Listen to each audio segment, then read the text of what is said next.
Hello students, in this video we will discuss about the formats of letters. So as I told you in our classes that there are two types of letters, formal letters and informal letters. मैंने आपको मेरी class में भी बताया था कि कितने type के लेटर होते हैं, दो टाइप के होते हैं, एक होता है फॉर्मल, एक होता है इनफॉर्मल, ठीक है ना। अब बात करते हैं फॉर्मल और इनफॉर्मल लेटर होता क्या है। तो देखो बेटा, एक शॉर्ट ट्रिक समझाता हूँ मैं। फॉर्मल में फॉर्मेलिटी करनी पड़ती है, इनफॉर्मल में कोई फॉर्मेलिटी नहीं करनी पड़ती। यानी कि अब अगर आपको लेटर किसी ऑफिस वर्क के हिसाब से लिखना है, किसी को कंप्लेन करनी है, या जैसे म्यूनसिपल बोर्ड में लिखना है, या किसी रेलवे बोर्ड में, या किसी भी ऑफिस में लिखना है, तो उसमें आपको बिल्कुल सिस्टमेटिक लेटर लिखना पड़ेगा। और एक होता है इनफॉर्मल लेटर, यानी कि हम किसी फ्रेंड को लिख रहे हैं, रिलेटिव्स को लिख रहे हैं, फादर को लिख रहे हैं। जैसे अगर आप हॉस्टल में रह रहे हो तो you are writing the letter to your father, और suppose you are writing the letter to your mother और your family member. So in that type of letters you won't do any formalities, आप उसमें कोई formalities नहीं करोगे। You will write a letter in a very casual manner, आप उसको बिल्कुल एक कैजुअल मैनर में राइट कर दोगे।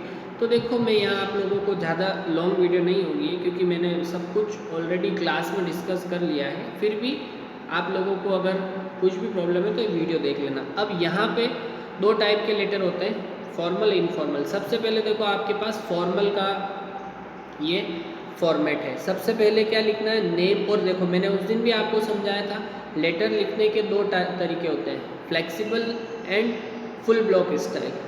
I will prefer full block style as RBSC consider full block style is better option than flexible style। RBSC जो हमारा board है वो भी फुल ब्लॉक स्टाइल को ही सही मानता है। अब आप लोगों को क्या करना है, यहाँ पे फोकस करना है,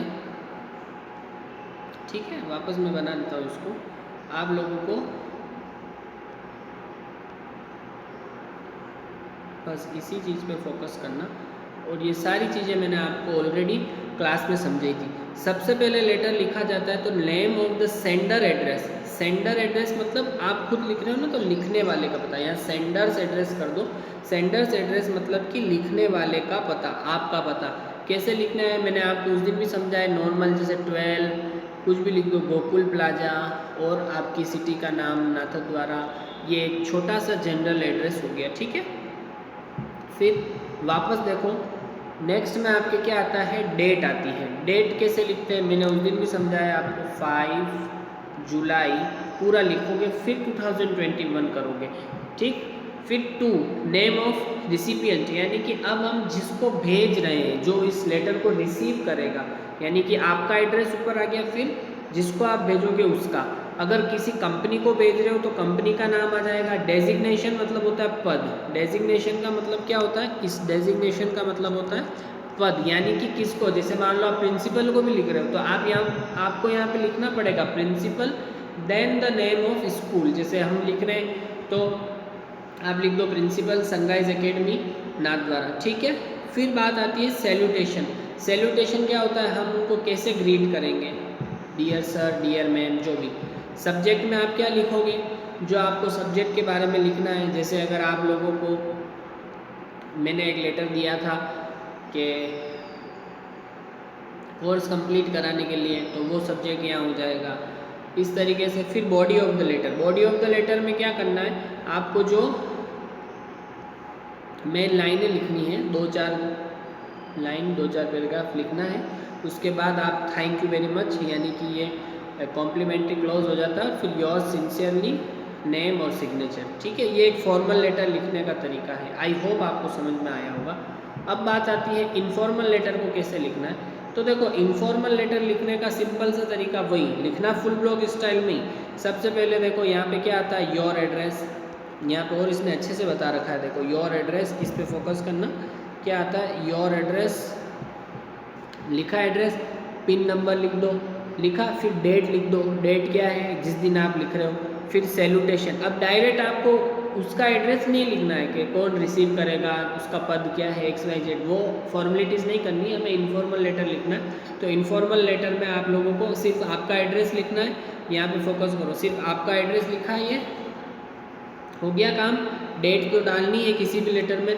उसके बाद आपको सीधा सैल्यूटेशन पे जाना है, डियर राहुल। अब आपका कोई फ्रेंड है तो डियर राहुल, अगर आपके अंकल है तो डियर अंकल, या अगर आपकी कोई मदर फादर जो भी जिसको भी लिखा। उसके बाद ये लाइन आप लोग, मैंने आप लोगों को क्या बताई थी, जैसे ये लाइन एक जनरल लाइन होती है, I hope my letter find you in a good health, यानी कि जब मैं ये लेटर आपको भेज रहा हूँ या जब आपको ये लेटर मिले तो आपकी जो तबीयत है वो अच्छी रहे। You will be glad to know, अब आपको ये जानकर खुशी होगी, इसका हिंदी मतलब। अब क्यों खुशी होगी उसका कारण बता दो। और अब अगर आप ये लाइन नहीं लिखना चाहो तो आप ये लिख दो जो मैंने आपको बताया, I am fit and fine here and hope same for you, यानी कि मैं यहाँ पे सकुशल हूँ और आशा करता हूँ कि आप भी वहाँ पे सकुशल होंगे। ठीक है, ये लाइन आपको नॉर्मल लिखनी है। उसके बाद क्या है, देखो यहाँ पे आपको डिटेल लिखनी पड़ेगी। इस जगह क्या डिटेल है, किस वजह से आपने लिखा है कि भाई मैंने ये लेटर इस वजह से लिखा है, अगर मनी ऑर्डर मंगाना तो इसलिए है, या किसी को कॉन्ग्रेचुलेशन देना, XYZ 3-4 लाइनें आपको यहाँ पे लिखनी पड़ेगी। उसके बाद आप लास्ट में विथ लव या विथ रिगार्ड्स भी लिख सकते हो, या रिगार्ड्स टू अंकल आंट, या रिगार्ड्स टू मदर, या लव टू लिटिल सिस्टर, ये भी लिख के आपका नाम लिख दो। सिंपल सा फॉर्मेट है, कोई इसमें रटने वाली बात नहीं है। दोनों को अच्छे से देखना। ये फॉर्मल लेटर का फॉर्मेट था, it is formal letter, FOR लिख रहा हूँ मैं, स्पेस नहीं है इसलिए। और ये वाला जो है वो कौन सा है, इनफॉर्मल लेटर। ठीक है, इन दोनों तरीक़ों को आप अच्छे से देखना, वीडियो समझना। फिर भी कोई प्रॉब्लम होती है तो फिर हम लाइव क्लास में आप मुझसे कांटेक्ट कर लेना। ठीक है, till then bye, take care, have a nice.